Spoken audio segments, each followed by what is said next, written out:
하나님의 부재를 경험할 때가 있습니다.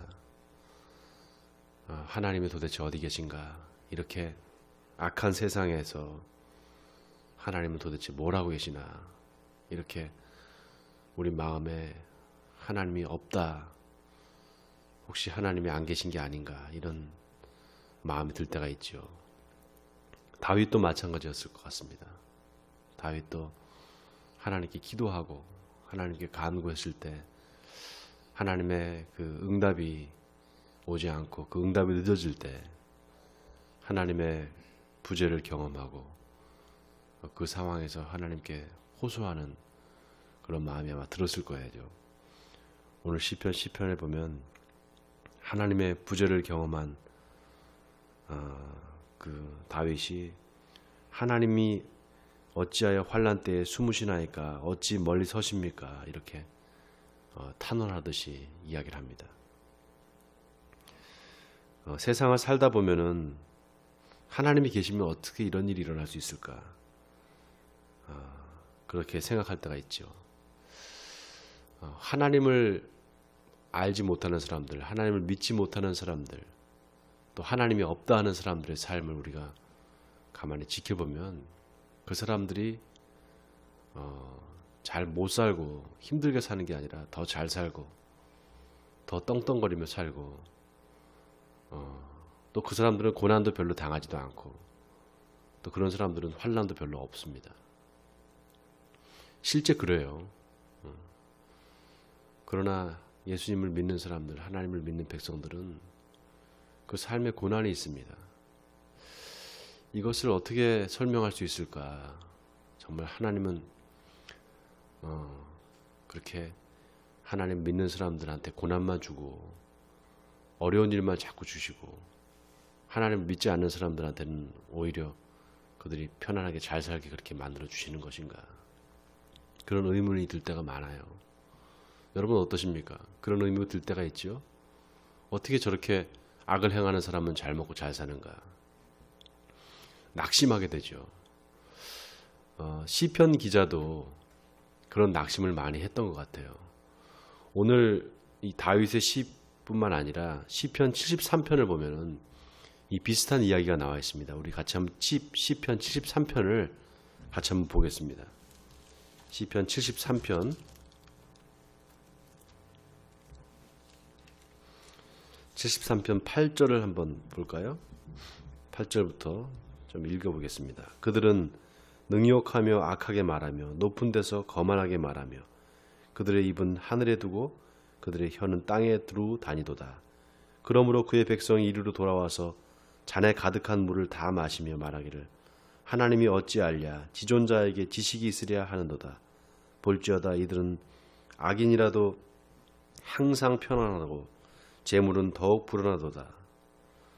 내가 내 마음을 깨끗하게 하며 내 손을 씻어 무죄하다 한 것이 실로 헛되도다. 나는 종일 재난을 당하며 아침마다 징벌을 받았노라.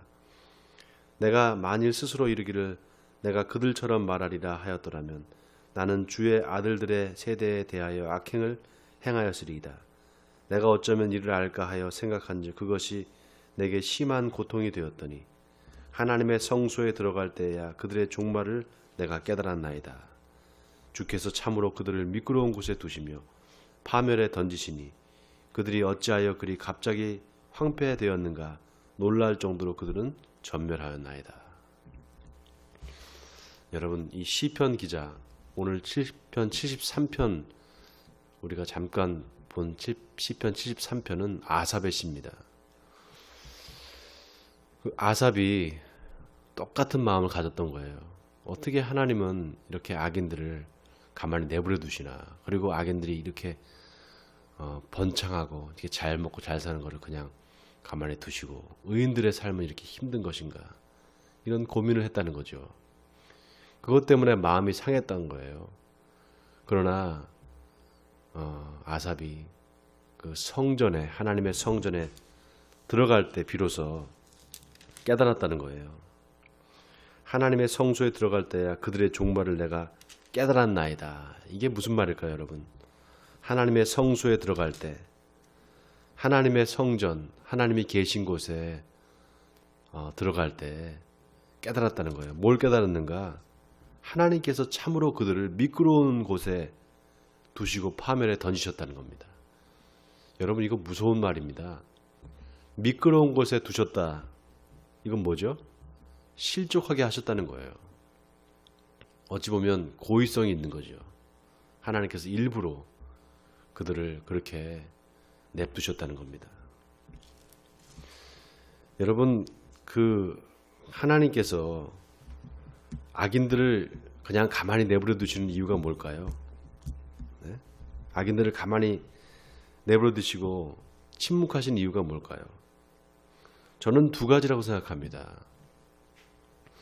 첫 번째는 그들이 빨리 돌아와 회개하기를 바라시는 그런 마음으로 가만히 두신다고 생각합니다. 근데 회개하지 않죠. 그렇기 때문에 결과적으로 어떻게 되는가? 그들은 점점 하나님의 진노 아래에 있게 됩니다. 그래서 하나님께서 주시는 이 침묵이 무서운 거예요. 하나님을 믿지 않는 사람들은 근데 사실 그렇게 유기됐고, 오늘 시편 기자가 말하듯이 시편 73편의 아삽이 말하듯이 참으로 미끄러운 곳에 그들을 두셨다, 이렇게 이야기할 정도로 그들은 정말 하나님으로부터 떠나 있죠. 하나님이 없다고 생각합니다.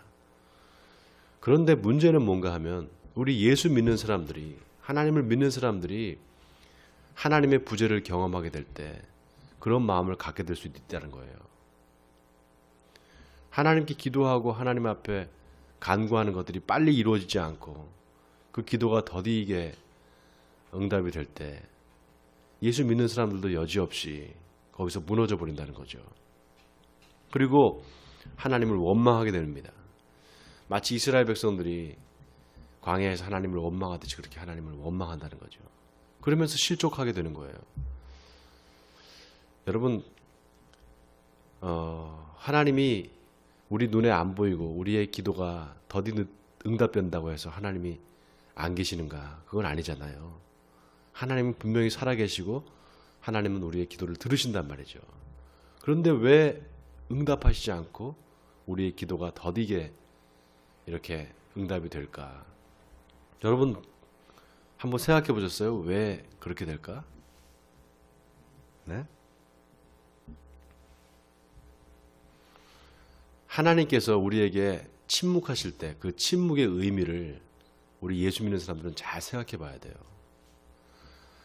하나님께서 응답하시지 않는 게 아니라 하나님이 침묵으로 우리에게 응답하시는 겁니다. 여러분 잘 들으세요. 하나님이 우리의 기도에 응답하시지 않는 게 아니고 하나님이 침묵으로 우리의 기도에 응답하시는 거예요. 그래서 그 침묵의 의미를 잘 생각해 봐야 돼요. 우리가 어떤 사람과 대화를 한다고 생각해 보세요. 대화를 하는데 갑자기 상대편이 대화를 멈추고 가만히 있는 거예요. 그러면 어떻게 될까요? 그 대화가 끊어지겠죠. 네? 대화가 끊어지지 않겠어요? 그때 저 사람이 무슨 생각을 하고 있지? 우리가 생각하게 되잖아요. 왜 대답을 안 하지? 왜 말을 안 하지? 저 사람이? 혹시 화가 났나? 혹시 언짢은 일이 있나? 이렇게 생각하게 되잖아요. 당연하게. 하나님도 똑같은 거예요. 우리한테. 우리가 무엇을 구하고 우리가 무엇을 이렇게 하나님 앞에 간구할 때 하나님께서 즉시 응답하시는 것도 있지만 침묵하실 때가 있단 말이죠. 오히려 침묵하실 때가 더 많아요. 그럴 때는 우리가 생각해 봐야 됩니다. 그리고 우리가 하나님 앞에 기도하는 그 기도의 내용들을 한번 살펴봐야 돼요. 이게 정말 하나님께서 기뻐하시는 내용일까? 그것을 생각하면서 우리 기도가 점점 수정돼야 됩니다. 예를 들면 어떤 한 사람이 어려운 일을 당했어요. 근데 그 어려운 일을 당하는 그 환경을 통해서 하나님께서 뭔가 우리에게 원하시는 것이 있다고 한다면 그 하나님이 원하시는 뜻을 발견해야 되는 게 우리의 의무란 말이죠. 그 고난을 통해서. 근데 그것을 발견하지 못하고 자꾸 원망만 한다든가 다른 사람 탓만 한다든가 이렇게 했을 때 우리의 기도가 어떻게 되겠어요? 하나님이 기뻐하시지 않는 방향으로 우리의 기도가 나가게 되겠죠. 그때는 하나님이 침묵하세요. 그때는 빨리 뭘 해야 되는가? 하나님의 말씀을 찾아야 돼요. 그리고 하나님의 말씀에 귀를 기울여야 돼요. 내 안의 소리, 내 안에서 나오는 소리가 아니라 하나님의 음성을 들어야 된단 말이죠. 많은 사람들이 하나님의 음성을 듣기를 소망합니다. 하나님의 뜻이 무엇인지를 알지 못해서 고민하고 힘들어할 때가 많아요. 그런데 하나님의 음성을 듣는다는 것을 우리가 좀 잘 생각해 볼 필요가 있어요. 하나님의 음성을 듣는다는 게 여러분 뭘까요? 하나님의 뜻을 아는 거죠. 하나님의 음성을 듣기를 원하는 것은 하나님의 뜻이 무엇인지를 아는 거잖아요. 근데 여러분, 하나님의 뜻은 몇 번 하나님께서 이 성경에서 밝혀두셨어요. 예를 들면 이런 게 있잖아요. 쉬지 말고 기도하라. 범사에 감사하라. 그 다음에 뭐죠? 쉬지 말고 기도하라. 범사에 감사하라. 또 뭐예요? 항상 기뻐하라. 이것은 하나님께서 우리에게 주시는 뜻이라는 거예요. 하나님의 뜻이니라. 이렇게 말했단 말이에요. 하나님의 뜻이 분명히 밝혀져 있죠. 하나님의 뜻은 또 뭡니까? 그의 나라와 그의 의를 구하는 것. 하나님의 뜻이에요. 여러 가지 하나님께서 성경의 내용에 하나님의 뜻을 분명히 밝혀두셨어요. 의를 구하는 것, 하나님의 공의를 행하는 것, 하나님의 사랑을 실천하는 것, 이런 것들이 다 하나님의 뜻이란 말이죠. 근데 우리는 일상적으로 하나님의 뜻을 어떻게 알기를 원하는가 하면, 어떨 때 알기를 원하는가 하면, 내가 예를 들면 어떤 일을 할 때 하나님의 뜻이 뭡니까? 예를 들면 이사를 가요. 어느 지역으로. 그러면 이 집을 사야 됩니까? 말아야 됩니까? 또 누가 돈을 빌려달라는데 이 사람한테 돈을 빌려줘야 됩니까? 말아야 됩니까? 이런 일상적인 삶에서 하나님의 뜻을 구할 때가 많잖아요. 그렇지 않아요? 그럴 때 하나님의 음성을 듣기를 원한단 말이죠. 그런데 그 하나님의 음성을 자칫하면 자기의 안에서 나오는 자기 생각과 자기 음성을 하나님의 음성으로 착각할 때가 많고, 또 하나 뭐가 있는가 하면 자기의 생각을 하나님의 뜻에 자꾸 끼워 맞춰서 자기 합리화를 하는데 그 하나님의 음성을 들었다고 그렇게 핑계를 대면서 자기 자신을 거기에 합리화시킬 때가 많단 말이죠. 그래서 하나님의 음성을 듣는다는 것, 이거 참 우리가 필요한 일이지만 조심해야 될 일이에요. 그것을 가지고 마귀가 우리를 시험할 수도 있단 말이죠. 그럴 때 어떻게 해야 되는가? 여러분, 하나님의 음성, 하나님의 말씀 어디에 있습니까? 성경에 있잖아요. 성경. 그래서 우리가 성경을 읽지 않으면 하나님의 뜻을 분별하지 못할 때가 많아요. 그냥 우리의 생각을 하나님의 뜻으로 끼워 맞추면서 그렇게 자기 욕심대로 행하면서 하나님의 뜻이다 이렇게 말할 수가 있단 말이죠. 그래서 우리 심령을 살펴봐야 돼요. 우리 마음을. 이게 정말 하나님의 뜻인가? 하나님의 음성인가를 분별해야 된단 말이죠. 자, 오늘 이 시편을 통해서 우리가 깨달아야 될 것이 바로 그거예요. 자, 첫 번째, 오늘 이 시편 기자가 아주 중요한 말을 해요. 악인은 그 마음의 욕심을 자랑한다 그래요. 3절에 보세요. 악인은 그의 마음의 욕심을 자랑하며 탐욕을 부리는 자는 여호와를 배반하여 멸시하나이다. 자기 마음에 욕심과 탐욕이 있으면 결국 하나님을 배반하게 된다는 거예요. 그리고 그런 사람은 어떤 사람들인가? 바로 교만한 사람이다 이렇게 말하고 있습니다. 4절을 보세요. 악인은 그의 교만한 얼굴로 말하기를 여호와께서 이를 감찰하지 아니하신다 하며 그의 모든 사상에 하나님이 없다 하나이다. 처음부터 그랬겠어요? 아닐 거라고요. 처음에는 하나님을 믿고 하나님께 기도했을 거예요. 뭔가 어려운 일이 있으면. 그런데 그때마다 하나님의 부재를 경험한 거예요. 정말 하나님이 살아계신 거 맞아? 근데 왜 하나님이 내 기도를 들어주지 않지? 이렇게 조급한 마음에 점점 자기 자신의 그 소리에, 하나님의 소리가 아닌 자기 자신의 소리에 귀를 기울이는 겁니다. 그러면서 점점 어떻게 돼요? 자기 마음의 욕심을 따라서 행하게 되는 거죠. 지금 이거 제가 예수 믿지 않는 사람들 얘기하는 게 아니에요. 예수 믿는 사람들을 얘기하는 겁니다. 예수 믿는 사람들 가운데 악인이 있어요, 여러분. 믿는 사람들 가운데에도 교만한 사람이 있단 말이죠.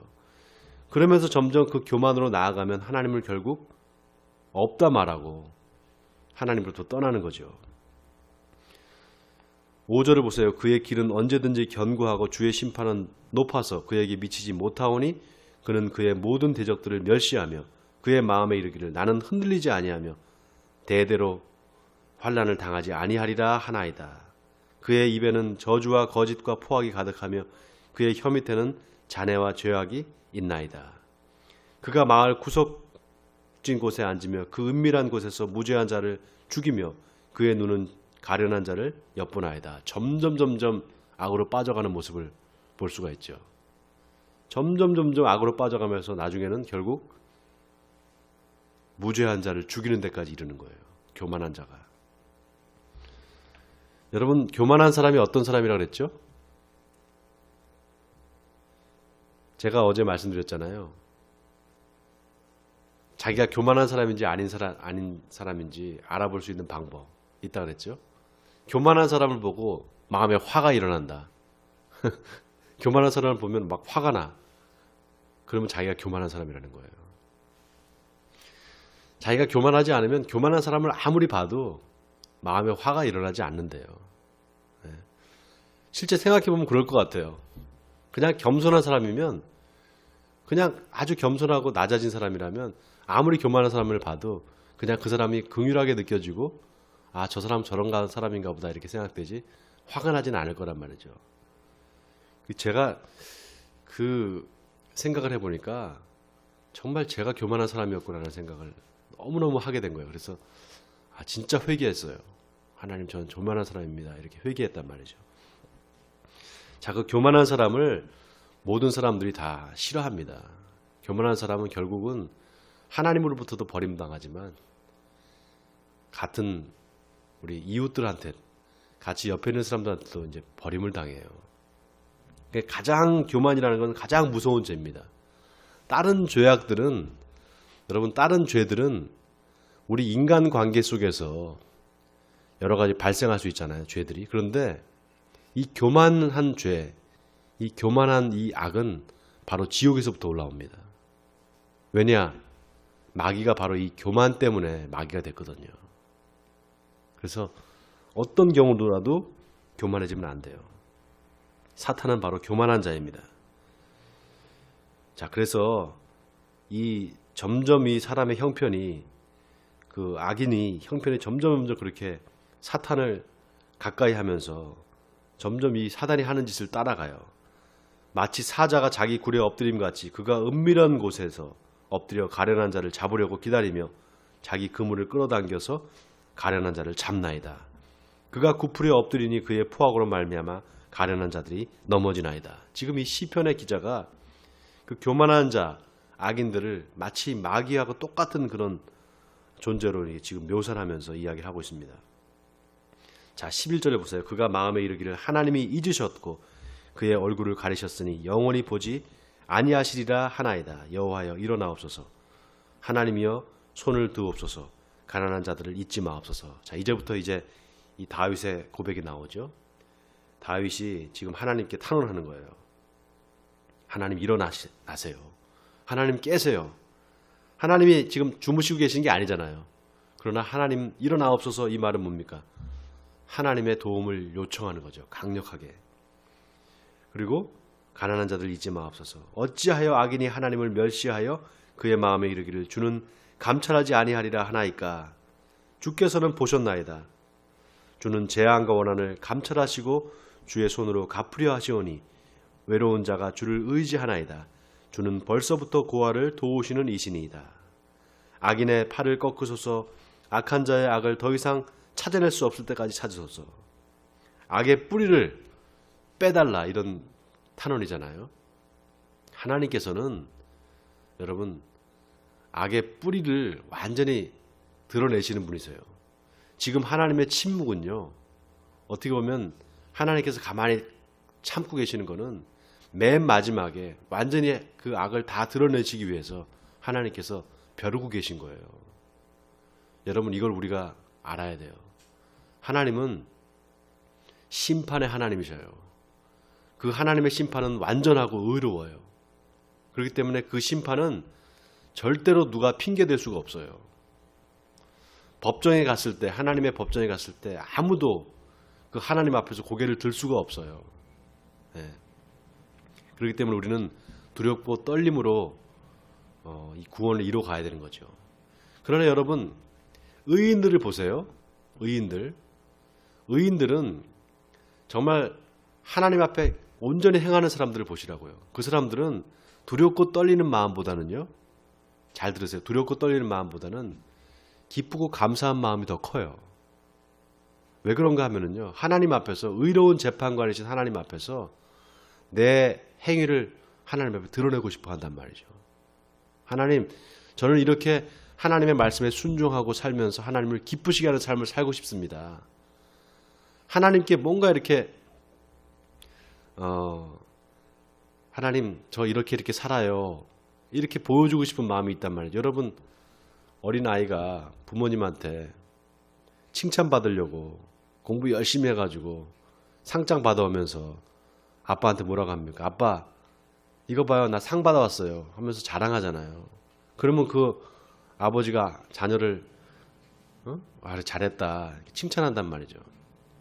그러니까 사도 바울이 그렇게 말한단 말이에요. 내가 달려갈 길을 다 달려가고 나의 의무를 다 마쳤으니 이제 후로는 의의 면류관이 나에게 준비되어 있을 것이다.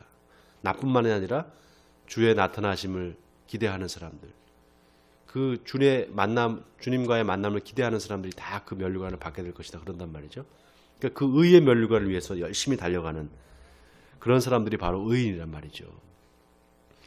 자, 그래서 오늘 이 본문의 말씀을 우리가 좀 잘 묵상해 볼 필요가 있어요. 하나님을 우리가 기쁘시게 하는 삶, 그것은 하나님을 의식하는 삶입니다. 어떤 일이 일어날 때, 그래서 그 악인들이 막 번성하는 것을 볼 때 거기에 낙심하는 것이 아니라 그 하나님을 의식하면서 하나님을 기쁘시게 하는 삶을 내가 살아야지 이렇게 결단하고 그렇게 살아가는 사람, 그 사람이 바로 하나님의 사람이고 하나님이 기뻐하시는 사람이다라는 것입니다. 자, 오늘 시편 기자가 교만한 자와 가난한 자, 그 다음에 맨 마지막에 17절에 보면 여호와여 주는 겸손한 자의 소원을 들으셨사오니 이렇게 말합니다. 그러니까 교만의 반대는 뭐죠? 겸손이죠. 겸손한 자의 소원을 들으셨사오니 그들의 마음을 준비하시며 귀를 기울여 들으시고 고아와 압제당하는 자를 위하여 심판하사 세상에 속한 자가 다시는 위협하지 못하게 하시리이다. 여러분, 교만한 사람은요, 다른 사람을 이렇게 밑으로 내려다봅니다. 이렇게 내려다봐요. 이렇게. 그래서 교만한 자는 절대로 하나님을 쳐다볼 수 없다 그래요. 절대로 하나님을 만날 수 없다 그래요. 왠 줄 아세요? 자꾸 맨날 이렇게 아래로 내려다보기 때문에 하나님은 어디 계세요? 위에 계신단 말이죠. 그러니까 하나님을 쳐다볼 수 없대요. 자기 스스로 그렇게 산다라는 거죠. 높이 보좌에 계시는 그 하나님, 오늘 시편 기자가 말하잖아요. 여기 뭡니까? 몇 절이죠? 여기 아까 나왔는데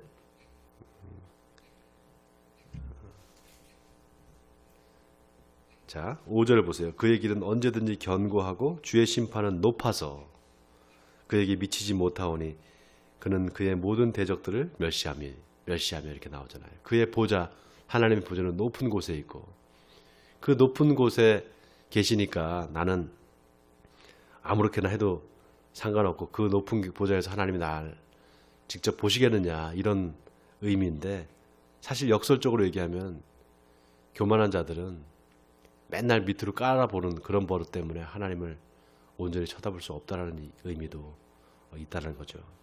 자, 오늘 이 시편 기자의 말씀을 생각하시면서 내가 어떻게 삶을 살아야 될 것인가, 하나님 겸손한 자가 되게 해주시옵소서, 낮아진 자가 되게 해주시옵소서. 그래서 내 주변에 있는 사람들, 가난한 사람들, 힘든 사람들, 그 사람들이 억울한 일을 당할 때 그 사람들을 위해서 기도하고 그 사람들을 도와주는 사람 되게 해주시옵소서. 그리고 악인들을 하나님 심판해 주시옵소서. 이렇게 기도하는 여러분 되시길 바랍니다. 그리고 오늘 하루도 오늘 이 말씀을 생각하시면서 겸손한 마음으로 주님 앞에 엎드려 기도하심으로 오늘 하루도 승리하신 여러분 되시기를 주님의 이름으로 간절히 축원드립니다.